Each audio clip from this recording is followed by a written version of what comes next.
Ngayon, narito ang mainit at mahalagang balita ngayong araw ng ika-21 ng Mayo 2025. Headlines: mga isyong dapat tutukan. Pagtaas ng mga kabataang hindi nakapag-aral na ikinababahala ng DepEd. Magbabalita, Mapoy Fidel. Maraming salamat, Raso. At bagong programa ng lokal na pamahalaan para sa street vendors na inilunsad ngayong linggo. Balik sa iyo, Raso. Balitang pangkabuhayan. Sa gitna ng tumataas sa presyo ng bilihin, inilunsad ng DTI ang presyong pangmasa program.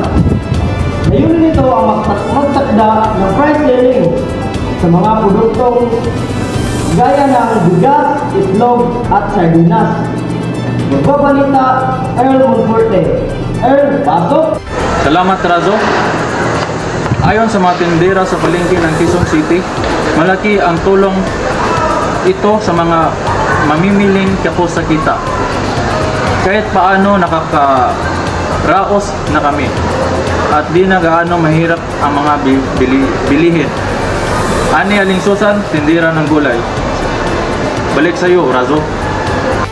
Balitang pampolitika. Umasa sa ikatlong pagbasa ang panukalang batas para sa libreng internet sa lahat ng pampublikong paaralan at barangay hall. Ayon sa mga mambabatas, ito ay hakbang upang maisulong ang digital inclusion. Magbabalita, Milan. Milan, pasok. Ayon sa mga guro, malaking ginawa ito para sa online learning at pagpapalawak ng akses sa impormasyon, lalo na sa mga liblib na lugar. Balik sa iyo, Bautista. Maraming salamat, Milan. At yun na po, magbabalik ang Balitang Marino.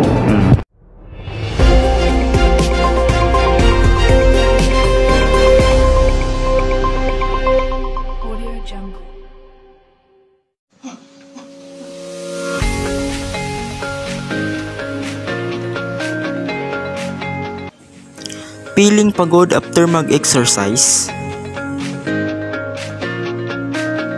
Uminom ng Nature Spring para di ma-dehydrate. Nature Spring Drinking Water. Stay healthy, stay hydrated.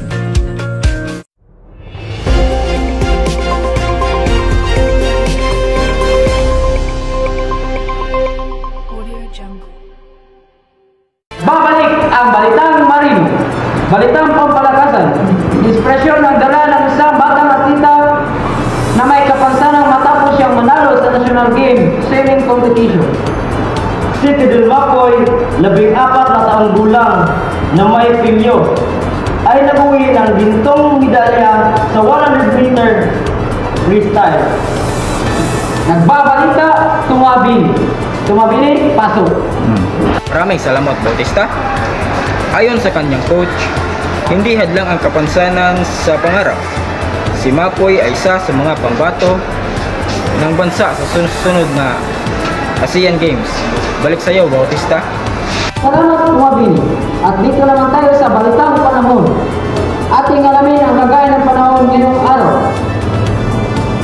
Ayon sa pag-asa, asahan ang mga pag-ulan sa hapon hanggang gabi sa ilang bahagi ng Luzon, particular sa Bicol at Calabarzon. Magbabalita, Prince Lubidindo. Partner, pasok! Maraming salamat, partner. Sa mga lugar na prone sa landslide, gaya ng Benguet, tinayuan ng mga residente na maging alerto at sundin ang abiso ng lokal na pamahalaan. Back to you, partner. Maraming salamat, partner.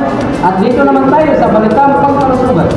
Inilunsad ng DOH ang kampanyang Isang Komunidad, Isang Kalusugan na layong palakasin ang health awareness sa mga barangay. Kabilang dito ang libreng konsultasyon, bakuna at seminar tungkol sa nutrition at mental health. Magbabalita, Polaris. Polaris, pasok! Maraming salamat, Bautista. Ayon sa DOH, mas lumalawak na ngayon ang mga access sa serbisyong pangkalusugan sa mga komunidad na dating walang healthcare center. Balik sa iyo, Bautista. Maraming salamat, Polaris. At dito naman tayo sa panghuling balita. Balitang showbiz. Hindi lang saya kundi inspirasyon din ang hatid ng bagong sisilang pag-asa. Nabig sa tunay na buhay ng isang guro sa mundo. Binulit ito ang Cristo dahil sa mga makakuluhanan ng paglalawan sa sakripisyo ng mga frontliners sa edukasyon. Magpabalita, Charles Villamor. Charles, pasok! Maraming salamat, Pasok.